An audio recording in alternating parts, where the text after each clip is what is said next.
Hello， 大家好，今天维修一台粉丝寄修的 Surface Pro 4，机器故障是闪屏电池不供电，没有充电功率，键盘不连接，这些问题都是机器的通病，需要换屏幕电池，并且维修主板。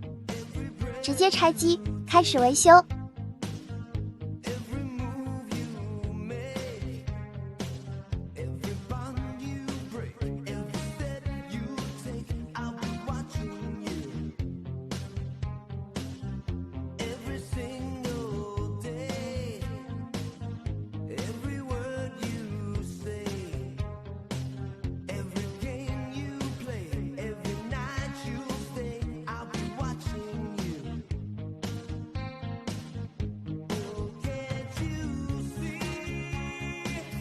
电脑已经维修结束，现在性能也杠杠的，下期再见，拜拜。